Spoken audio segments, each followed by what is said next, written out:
Hello everyone, welcome back to our series on methodology of educational research based on Guwahati University syllabus for MA 4th semester students। हमने already research के basics और related literature review को पढ़ लिया है। I hope यहाँ तक आप लोगों को कोई डाउट नहीं होना चाहिए। अगर कोई डाउट है तो कमेंट करके ज़रूर बताइएगा, मैं वो भी क्लियर कर दूँगी। ओके, आज हम यूनिट 3 रिसर्च डिज़ाइन में देखेंगे कि रिसर्च स्टडी को कैसे डिज़ाइन करते हैं। इस यूनिट में हम सीखेंगे कि कैसे एक रिसर्च स्टडी को प्लान करना है जिसमें हम अपने रिसर्च क्वेश्चन का जवाब पा सके, और कैसे रिसर्च ऑब्जेक्टिव्स को प्रैक्टिकल डिज़ाइन में ट्रांसलेट करना है जिसमें सैम्पलिंग, मेथोडोलॉजी, पॉपुलेशन और डाटा एनालिसिस जैसे इंपॉर्टेंट फैक्टर्स को ध्यान में रखा जाता है। तो चलिए रिसर्च डिज़ाइन को और अच्छे से समझते हैं और अपने रिसर्च स्किल्स को इंप्रूव करते हैं। Let's get started. सबसे पहले what is design. Design is about planning and strategising. कुछ भी चीज़ को प्लान करना और उसको स्ट्रेटेजाइज करना सिस्टमेटिकली, उसी को डिज़ाइन कहते हैं। It is a deliberate approach to achieve specific goals and objectives. Design helps to optimize resources, minimizing unnecessary cost, time and effort. This version conveys the same meaning, emphasizing the importance of planning and intentionality in design. Planning और design का जो definition है वो similar लगेगा आपको, क्योंकि दोनों similar से है। अभी समझ लेते हैं रिसर्च डिज़ाइन को। तो रिसर्च डिज़ाइन क्या है? रिसर्च डिज़ाइन वो ब्लूप्रिंट है जो रिसर्च स्टडी को शेप देता है। फॉर एग्जांपल, आप एक रिसर्च कर रहे हैं, रिसर्च टॉपिक है शहर में बढ़ते इंडस्ट्रियलाइजेशन का स्कूल जाने वाले बच्चों पर क्या इम्पैक्ट है। तो आपको डिसाइड करना है कि कौन सी मेथड्स यूज़ करना है, जैसे कि मान लीजिए सर्वे या इंटरव्यू, और कौन से सैम्पलिंग स्ट्रेटेजी फॉलो करनी है, जैसे कि random sampling, stratified, convenience sampling etcetera. आपको ये भी डिसाइड करना है कि कौन से टूल्स और इंस्ट्रूमेंट यूज़ करना है टू कलेक्ट डाटा, जैसे कि क्वेश्चनियर या ऑब्जर्वेशन एक्सेट्रा।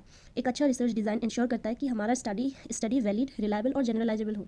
इस एग्जाम्पल में रिसर्च डिज़ाइन का क्या पर्पज़ है कि हम बढ़ते इंडस्ट्रियलाइजेशन का इम्पैक्ट को एक्यूरेटली मेजर कर सके और उनका रिजल्ट्स को दूसरे स्कूल्स या एरियाज़ में भी अप्लाई कर सके, मतलब जनरलाइज कर सके। ओके, तो रिसर्च डिज़ाइन को हमने सिंपल भाषा में, मैंने एग्जांपल्स आपको समझाया है, यहाँ पे डेफिनेशंस दी हुई है पॉइंट में, ताकि ये आपके लिए और भी इजी हो जाए समझने में। ठीक है, रिसर्च डिज़ाइन एक फाउंडेशनल प्लान है, ब्लूप्रिंट है to conduct a research study. तो ये डेफिनेशन ऑफ रिसर्च डिज़ाइन है। Research design is the underlying framework और skeleton for a research project, मतलब वही है, ये ब्लूप्रिंट है जो रिसर्च स्टडी को शेप देता है।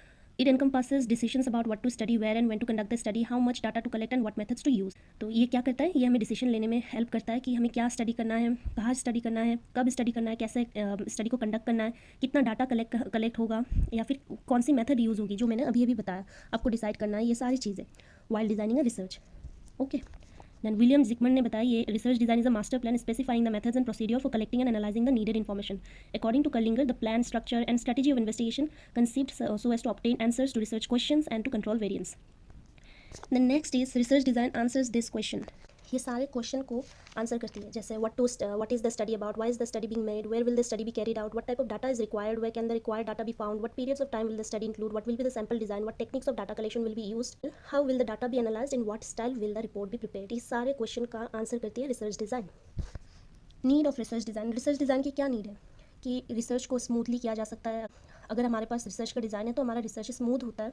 Helps to give directions, helps in decision making, stands for advance planning of the method, prevents blind searching.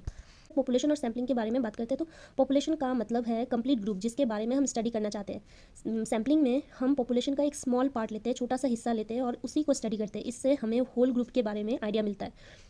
तो मैंने यहाँ पे डिफरेंसेस भी बताया जो एग्जाम पर्सपेक्टिव में भी इंपॉर्टेंट है, और आपको ये पॉपुलेशन और सैम्पलिंग को भी समझने में ईजी हो जाएगी। तो that's why I have included this differences also. पहला क्या बताया, साइज़। साइज़ में पॉपुलेशन लार्ज या स्मॉल हो सकता है, जबकि सैम्पलिंग में स्मॉलर ग्रुप होता है। पॉपुलेशन स्कोप में पॉपुलेशन में सभी लोग इंक्लूड होते हैं, जबकि सैम्पलिंग में ओनली सिलेक्टेड फ्यू इंक्लूड होते हैं। पर्पस क्या है, पॉपुलेशन का यूज़ सेंसस या एग्जॉस्टिव स्टडीज़ के लिए होता है, जबकि सैम्पलिंग का यूज़ रिप्रेजेंटेटिव स्टडीज़ के लिए होता है। डाटा कलेक्शन में बोला है, in population data is collected from every member, हर एक मेंबर से डाटा को कलेक्ट किया जाता है, जबकि सैम्पलिंग में एक छोटे से ग्रुप की मदद से ही हमें डाटा कलेक्ट करने को मिलता है। एक्यूरेसी में बताया, सैम्पलिंग का एम है पॉपुलेशन को एक्यूरेटली रिप्रेजेंट करना, जबकि पॉपुलेशन स्टडीज़ में एग्जैक्ट डाटा मिलता है। फिजिबिलिटी में है, सैम्पलिंग ऑफन मोर प्रैक्टिकल और कॉस्ट इफेक्टिव होता है compare to studying entire population. Representative sampling versus random sampling के बारे में, दोनों की डिफरेंसेस। रिप्रेजेंटेटिव, ये देखो, रिप्रेजेंटेटिव सैम्पलिंग में हमारा गोल है कि सैम्पल पॉपुलेशन को एक्यूरेटली रिप्रेजेंट करे। इसमें हम इंश्योर करते हैं कि सैम्पल में पॉपुलेशन की डाइवर्सिटी, डेमोग्राफिक्स और दूसरे रेलेवेंट फैक्टर्स रिफ्लेक्ट हो। इससे हमारा रिसर्च फाइंडिंग्स पॉपुलेशन पर जनरलाइज हो सकता है। ये वैलिडिटी को बढ़ाता है और हम एक्यूरेट इन्फरेंसेस लगा सकते हैं। पॉपुलेशन की डेमोग्राफिक्स को ध्यान में रखना जरूरी है, और ये बायसनेस को भी कम करता है। रैंडम सैम्पलिंग में क्या है, रैंडम सैम्पलिंग में पॉपुलेशन के हर एक मेंबर को इक्वल चांस मिलता है सिलेक्ट होने का। ये सिलेक्शन बायसनेस को मिनिमाइज करता है और फेयरनेस इंश्योर करता है। अगर सही से किया जाए तो ये रिप्रेजेंटेटिव सैंपल बन सकता है। ओके, स्टैटिस्टिकल एनालिसिस और इन्फ्रेंस के लिए ये बहुत यूजफुल है। पर्सनल बायस का इन्फ्लुएंस कम होता है और रिलायबिलिटी बढ़ती है, रिसर्च फाइंडिंग्स को क्रेडिबल बनाती है। रिप्रेजेंटेटिव सैम्पलिंग एक गोल है और रैंडम सैम्पलिंग एक मेथड है उस गोल को अचीव करने का। दोनों काफ़ी इंपॉर्टेंट है रिसर्च में। तो ये डिफरेंस है, ठीक है। मैंने पॉइंट वाइज यहाँ पे वही सब इंक्लूड किया जो मैं यहाँ पे बता रही हूँ, ठीक है।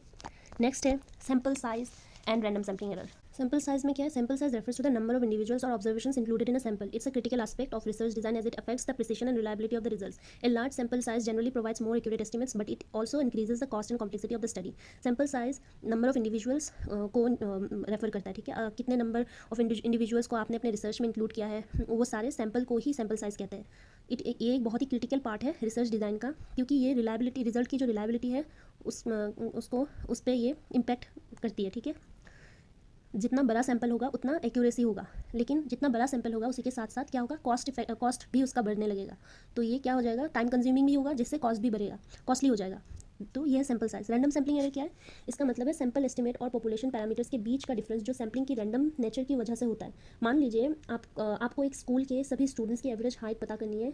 ये क्या है? ये होगी पॉपुलेशन. आपका सभी स्टूडेंट इंक्लूड है, आपको सभी स्टूडेंट्स की एवरेज हाइट को जानना है, तो ये क्या होगी, पॉपुलेशन होगा. लेकिन आप हर एक स्टूडेंट को मेजर करने के बजाय जब एक छोटा ग्रुप को चुनते हैं to measure their average height, वो क्या होगा, वो उसको हम लोग सैंपल कहेंगे.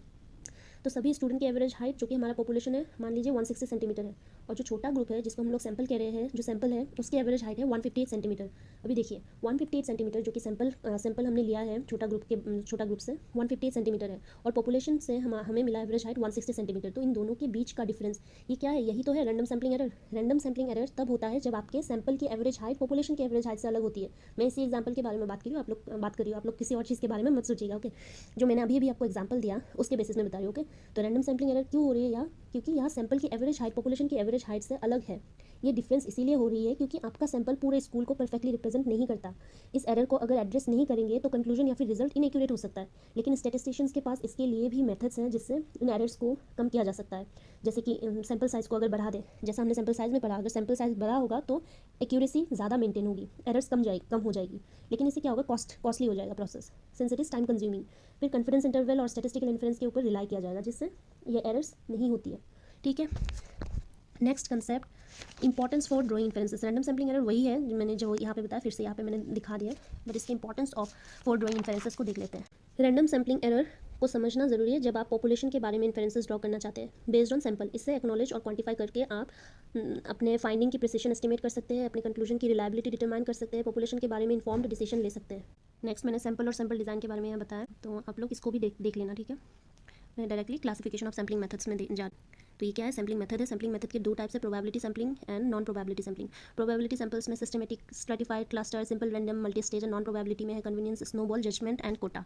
फर्स्ट प्रोबेबिलिटी सैम्पलिंग, इसके नोट्स प्रोवाइड कर दिए, आप लोग इसको भी लिख सकते हो या फिर समझ सकते हो पढ़ के, ओके. मैं इसको एक्सप्लेन नहीं करने वाली, अदरवाइज ये बहुत लेंदी हो जाएगा. मैं स्किप करके जा रही हूँ, ओके, कि आप लोगों के लिए नोट्स हैं, बहुत इंपॉर्टेंट नोट्स हैं. Tools of research design. सबसे पहले हम लोग इंटरव्यू शेड्यूल के बारे में डिस्कस करते हैं. ये एक पावरफुल टूल है डाटा कलेक्शन के लिए. ये एक फॉर्म ऑफ क्वेश्चनिंग है जिसमें वर्बल क्वेश्चनिंग का यूज़ होता है. इंटरव्यू एक डायरेक्ट मेथड है जिसमें इंटरव्यूअर और इंटरव्यूई दोनों एक्टिवली एंगेज्ड होते हैं. इसमें जेस्चर्स, बॉडी लैंग्वेज और फेशियल एक्सप्रेशन का एनालिसिस होता है. इंटरव्यूअर का काम है कंफर्टेबल एनवायरनमेंट क्रिएट करना ताकि इंटरव्यू अपने थॉट्स क्लियरली एक्सप्रेस कर सके. इसके डिसएडवांटेजेस जैसे कि, लेकिन इसके डिसएडवांटेजेस भी है. ये टाइम बाउंडेड प्रोसेस है जिससे लिमिटेड इन्फॉर्मेशन मिल सकती है, प्रेशर क्रिएट हो सकता है, डाटा मैनिपुलेशन हो सकती है, बायसनेस एक बैरियर बन सकती है, और कॉस्टली मेथड है. लैंग्वेज बैरियर भी एक प्रॉब्लम हो सकती है जो कॉन्फिडेंस लोअर कर देती है इंटरव्यू की. इंटरव्यू शेड्यूल की ये सारे मैंने टाइप्स भी बताया यहाँ पे. Group interview, diagnostic interview, clinical interview, research interview, single interview और panel interview, directed interview, non directive interview, focused interview and depth interview. Next है क्वेश्चनियर टूल. शायद आपको याद हो जब आप ग्रेजुएशन में थे तो आपने अपने प्रैक्टिकल में क्वेश्चनियर का यूज़ किया था. क्वेश्चनियर एक वाइडली यूज टूल है डाटा कलेक्शन के लिए जिसमें स्पेसिफिक क्वेश्चंस के थ्रू इन्फॉर्मेशन कलेक्ट किया जाता है. ये एक लिस्ट ऑफ क्वेश्चंस होती है जो इंडिविजुअल्स या ग्रुप को दी जाती है स्पेसिफिक इन्फॉर्मेशन कलेक्ट करने के लिए. इसकी कुछ टाइप्स भी है जैसे स्ट्रक्चर जिसको क्लोज कहते हैं, जिसमें येस या फिर नो, लिमिटेड चॉइस, येस या फिर नो का ऑप्शन होता है. इसमें लिमिटेड चॉइस के साथ आंसर्स देने होते हैं. अनस्ट्रक्चर्ड जिसको ओपन कहते हैं, और इसमें रेस्पोंडेंट्स को अपने थॉट्स और ओपिनियंस एक्सप्रेस करने की फ्रीडम होती है. अब हम क्वेश्चनियर एडमिनिस्टर करने के कुछ मेथड्स के बारे में भी बात करते हैं, जैसे कि मेल क्वेश्चनियर जिसमें हम क्वेश्चनियर को मेल करके रेस्पोंडेंट्स से आंसर मांगते हैं, और दूसरा है फेस टू फेस क्वेश्चनियर जिसमें हम रेस्पोंडेंट्स को पर्सनली क्वेश्चनियर देते हैं और उनसे आंसर्स लेने के लिए उनकी प्रेजेंस में कंप्लीट करते हैं. इन दोनों मेथड्स के अपने फायदे और नुकसान होते हैं. मेल क्वेश्चनियर कॉस्ट इफेक्टिव है लेकिन रिस्पॉन्स रेट कम हो सकता है. फेस टू फेस क्वेश्चनियर में रिस्पॉन्स रेट बेटर हो सकती है लेकिन ये टाइम कंज्यूमिंग और कॉस्टली हो सकता है. कुछ कैरेक्टरिस्टिक्स भी है जैसे क्वेश्चन ऑब्जेक्टिव बेस्ड होनी चाहिए, क्लियर डायरेक्शन और कंप्लीट इंस्ट्रक्शंस होनी चाहिए, एनोइंग या एम्बेरसिंग क्वेश्चंस अवॉइड करनी चाहिए. इसके एडवांटेजेस सीई में भी यही सारे इंक्लूड होती है, जैसे less expensive and time saving होती है. डेप्थ स्टडी के लिए बहुत ही यूजफुल टूल है. जियोग्राफिकली स्कैटर्ड रेस्पोंडेंट्स तक इजीली पहुंच सकते हैं, और इसके लिमिटेशंस भी है जैसे ये इलिटरेट लोगों के लिए, बच्चों के लिए यूजफुल बिल्कुल नहीं होते, और रिस्पॉन्सेस की एडिक्वेसी रेस्पोंडेंट्स की विलिंगनेस और ऑनेस्टी पर डिपेंड करती है. तो दूसरा है इंक्वायरी फॉर्म। इंक्वायरी फॉर्म एक स्ट्रक्चर्ड टूल है जिसमें स्पेसिफिक क्वेश्चंस के थ्रू डाटा कलेक्ट किया जाता है। ये फॉर्म डिफरेंट फॉर्मेट्स में हो सकती है, जैसे online form, paper based form या डिजिटल सर्विस। इसके एडवांटेजेस में कुछ पॉइंट्स है, जैसे कॉस्ट इफेक्टिव है। इंक्वायरी फॉर्म का यूज़ करके डाटा कलेक्शन का कॉस्ट कम हो सकता है। वाइड रीच होती है क्योंकि इंक्वायरी फॉर्म को ईजिली डिस्ट्रीब्यूट किया जा सकता है और लार्ज नंबर ऑफ रिस्पॉन्डेंट्स से डाटा कलेक्ट किया जा सकता है। ईजी डाटा एनालिसिस होती है क्योंकि स्ट्रक्चर्ड क्वेश्चंस के वजह से डाटा एनालिसिस ईजी हो जाता है। डिसएडवांटेजेस है, जैसे इंक्वायरी फॉर्म में क्वेश्चन लिमिटेड होते हैं जिससे डिटेल इन्फॉर्मेशन नहीं मिल सकती। रिस्पॉन्डेंट्स बायस भी हो सकते हैं, रिस्पॉन्स बायस भी हो सकती है। रिस्पॉन्डेंट्स के आंसर बायस्ड हो सकते हैं या उन्हें समझने में प्रॉब्लम आ सकती है। लैक ऑफ क्लैरिटी की भी बात होती है इसमें। अगर क्वेश्चंस क्लियर नहीं है तो रिस्पॉन्डेंट्स कंफ्यूज हो सकता है। इसके कुछ टाइप्स है, जैसे रेटिंग स्केल के अंदर numerical rating scale, point scale, descriptive rating scale, graphic scale, standard scale. दूसरा है चेकलिस्ट जिसमें येस और नो रिस्पॉन्स मिलती है। तो ये कुछ टाइप्स है। Okay, observation schedule. ऑब्जर्वेशन एक इंपॉर्टेंट टूल है डाटा कलेक्ट करने के लिए। इसमें रिसर्चर डायरेक्टली ऑब्जर्व करते हैं और डाटा कलेक्ट करते हैं। ऑब्जर्वेशन के भी 2 टाइप्स होती है, पार्टिसिपेंट ऑब्जर्वेशन और non participant observation. Participant observation में रिसर्चर खुद पार्टिसिपेंट बनकर ऑब्जर्व करते हैं, जबकि नॉन पार्टिसिपेंट ऑब्जर्वेशन में रिसर्चर बाहर से ऑब्जर्व करते हैं बिना पार्टिसिपेट किए। इसके एडवांटेजेस है, ऑब्जर्वेशन का फ़ायदा ये है कि एक्यूरेट और रियल टाइम डाटा मिलता है, इससे रिसर्चर को इन डेप्थ अंडरस्टैंडिंग मिलती है।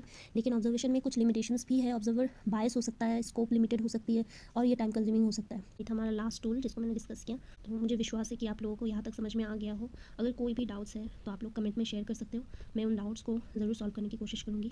और इससे रिलेटेड कोई भी और टॉपिक चाहिए तो आप लोग प्लीज़ मुझे कमेंट में बताना। If you like this video please like, share and subscribe. Thanks for watching.